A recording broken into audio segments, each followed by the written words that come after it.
morning everyone. I am Rashmi Kaushik from the Department of English and Humanities, JCRC College, Jaipur. So this is our language lab and this is the syllabus of our language lab. It includes phonetics, extempore, group discussion, dialogue writing, listening comprehension, and there are two topics which comes under post beyond, that is synonyms, antonyms and affixes.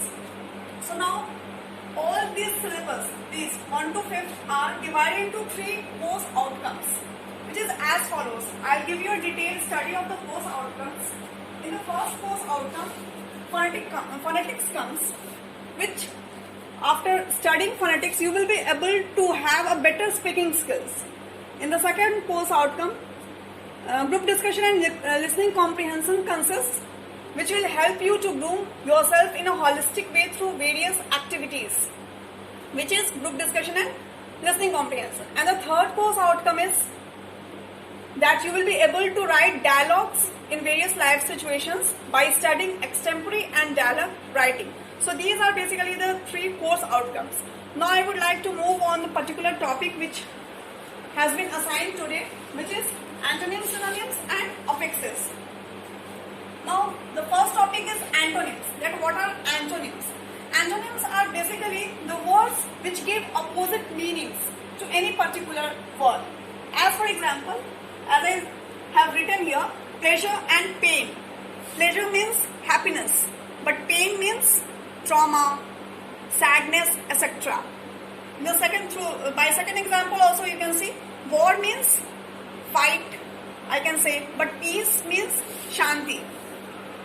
Loneliness, you can also say. So these are the words and these words are giving opposite meaning, or you can say that these are the words and these words are giving opposite meanings to them. So these are basically the antonyms. The second is synonyms. Synonyms means the words giving similar meanings. Means if I say that there is a particular word and if you have to give a meaning, so it will be synonymous to that. Means the meaning of both the words will be same, but there will be slight difference, close to meaning but not exactly the same. So words with similar meanings, close in meaning but not exactly the same. Yes. As for example, lady and woman, both means the same. Lady is also woman and woman is also lady, but the meaning is slightly different. As for lady, it is more respected in our society. Why? Because of some behavior, because of a particular behavior. And women is just simplifying any particular female sex. In the second example, I can say that kill and assassinate both have the similar meaning but with slight difference. As kill means to kill someone, anyone, common people, but assassinate means when you kill or you murder any renowned or important person. The death of any renowned personality is known as assassination, and the death of any particular common man or woman is known as kill. So both means the same but there is a slight difference. So this was about the antonyms and synonyms. Our second topic is affixes. Affixes, as the word itself sounds, that fixing, because at the last you can see that fix. It means that fixing something. Now what to fix something and where to fix something. So on the basis of these two things, there are 2 types of fixes, affixes. First is prefix and the second one is suffix. Prefix means a word or a letter or a group of words when you add at the very beginning of any particular word. That is called prefix. As for example, A, D and this. Now I'll show you an example. If I write a word, theist. Theist means astic, one who believes in God. But when we add A to theist, it means Gnostic, one who doesn't believe in God.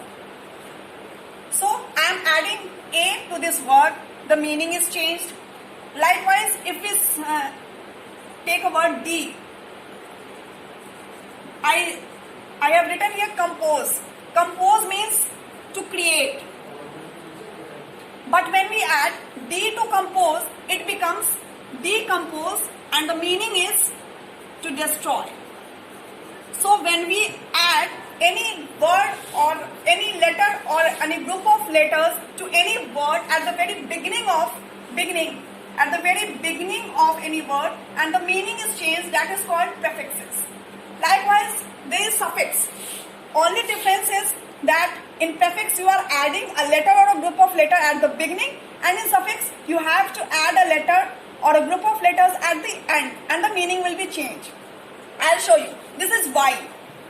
Now if I write a word miser, which means in Hindi कंजूस, but when I add y to it, it becomes misery, and the speech is changed. Here it is noun, and here it becomes misery, which is adjective. So you can very well see that. Hood or ness, if I talk about happy, by adding ness to it, it becomes happiness. So there are several suffixes. I have written only 3. There are several prefixes. So by adding at the end or at the beginning of the word, you can know that how the word changes, how the meaning of the word changes, and where you have to add those letters or the group of letters. So this is all about the prefix, suffix, antonyms and synonyms. I hope that this very particular topic is very much clear to you. So that's all for today. Thank you so much.